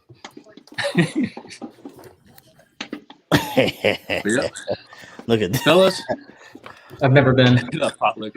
Fellas, I got to roll, man. If y'all want to keep rolling, man, keep hitting them questions. I got to roll. I got to get out of here. All right. Later, brother. You guys want to stay on a couple more minutes, or what do y'all want to do? I'm ready. Whenever you guys are. Hey, we do a couple. Hey, let's do like 10 minutes, and then. Tommy said he dropped the call. Sorry. Yeah. Hey, he got the OC, so. Hey, we'll stay on there a couple more minutes. Yep. Steve is about to get out. He can't. You trying to leave? Yep, I'm out of here, fellas. All right, hold on. I gotta go. Hey, Rashawn, I'm out too, guys. I gotta go. I head out pick up my wife from work as well. Gotcha. It's almost 9 o'clock. So hey, hit me up this weekend, brother. So, all right. There's the 3 of us left. Hey guys, I'm sorry I gotta roll out too. Yeah. Hey, somebody asked. Hey, somebody said, "What is your go-to kayak?" So right here, 2 of us own Hobies. I had the same color Hobie as he does. Right there. Yep. I got a Hobie and a Bonafide with the Bonafide. But he stays in the Bonafide. Yeah, I do, because it's I had the trolling motor on that thing, and it gets me to places much quicker than the Hobie does. And plus, on the hotter days, man, I don't like to go out there and pedal the whole time. Yeah, because you got a motor. I know, that's right. But you too can lazy. Too lazy fresh. So here's a question for you guys. A lot of you guys have kayaks. Do you prefer a motor or not a motor? I've never had a motor on a kayak. This is my first pedal drive kayak that I just got with a Vibe Shearwater. So I absolutely love having the pedal drive. Last year I was trying to paddle and keep up with everybody that had the pedal drives I was fishing with. So definitely, I think it definitely saves your arms and saves your energy. Especially like for me, I love going exploring. Like I've paddled 10 miles in a day exploring new areas, and having a pedal drive to me just opened up a whole lot of new doors for me for where I can go explore now. Mm-hmm. I just like having the option of taking off a trolling motor or putting it on, because there's some places I want to go, like that's maybe 2-3 miles away. I'm not paddling or pedaling that far. You know what I mean? Yeah, I get it because it's far, but to get to the right spots, some people won't paddle to it because it's far. So if you have a motor, it gets you there. And that's where some of the big fish is. Sometimes you got to travel that distance to places where nobody else would go to do it. So, well, I personally enjoy like the long paddles. Like, it's exhausting, especially in the middle of summer. But I don't know. It's just like for me, it's like that sense of adventure that I kind of found when I started snakehead fishing again, where like something new, a new experience. And now I'm like still always trying to kind of chase that a little bit. Like, let me go search out this new area I've never been to, and like those areas are getting further away now for me. So it's like I have to paddle a little further, go a little further out. But I mean, that's been one of the funnest things for me with snakehead fishing is just like it's all still kind of it's new almost every time. You know, I'm learning something almost every time I go out. Yeah. Well, another downfall with having a trolling motor is you got to carry more gear, right? You got to carry a battery, you got to carry all these other things with you. Yep. Yeah, I'm still rocking a Corolla, so I don't know. Is that a vehicle you hit with a deer? Yeah. Oh shit. Surprisingly, it didn't rough it up too bad though. You want to tell your experience about that? What, hitting the deer? Yeah, with your kayak in there. Yeah. I was driving down the road and it was like 1:30 in the morning. I think I just got done sending a group chat to everybody. Like I forgot, I sent them a gift or something, but. And like I said, I just left Outlawz first 15 minutes on the road, and 2 deer just come bulling out in front of me on Pulaski Highway and tagged one. And I think the deer was all right. I mean, I stopped him to see it was all right, and it wasn't in the road, so it either went flying into the woods or I don't know. But my car wasn't too banged up. Luckily, I was only driving to Butch's house, and then we were carpooling from there. So, but all in all, I expected my car to be like total just because it's a little tiny Corolla and it was like a full-grown deer. But ended up being all right. All right. No. Oh, that was so sweet. Hey, so somebody said, was your fishing upgraded by pedal drive or trolling motor driven? Yeah, I think so. The 360, especially the 360, it changed the game of kayaking. The game has changed with that. It's just what it is. Especially when you're fishing like the wind or just like light winds, like you can kind of paddle into the wind a little bit and stay in one area.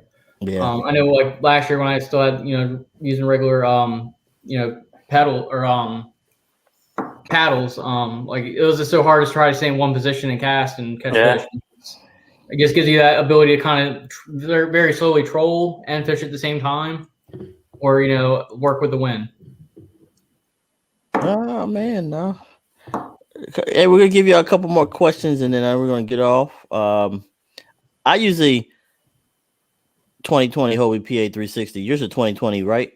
Yeah, Joe. Yep. So, and a lot of kayaks are out there right now you can't find because it's a shortage of plastic. So, yeah. So I just bought a Motor Guide 36-inch trolling motor. I haven't put it on yet, and I also have a Torpedo, and I took that off. Everybody's like, "Yeah, you should do a video with both on." So I might do that, but it's a lot of work, to be honest. Some of the extra weight, if you have the Boondocks, I know, and you had too much weight, you could possibly rip the hole out. So, and I know, Joe, you have that. You don't carry that. Yeah, I got it on right there. But that's the thing, fellas. So pack light, and so yeah, that's it. Anybody got any other questions? Anybody left? Because I know we're dropping out, and that's about it. I just figured I'd go a couple minutes because we had some questions, and I just want to make sure everybody's questions was answered. Let's see what we got. I just bought a WS Recon, looking forward to run it in June. Okay, nice. In Singapore? Yeah. Ooh, man. Isn't there some crocodiles in Singapore? I'll be honest with you. I'm trying to think of where Singapore is at, and I'm drawing a blank. They got snakeheads there, right? Yeah, I know they do. Yeah. Yeah. So, man. All right, fellas. I'm out, fellas. All right, everybody. This is what we just did the extra. Normally we end it, but everybody had left. Stay tuned for the next one. Did we talk about frogs? The next one, right? I think we're talking about the frogs. So frogs, we're trying to do big things. There's no hate to anybody. A lot of stuff has changed in the last couple weeks, and as of today, a lot of stuff has changed that I found out. So I'll see y'all on the water. Have a good one.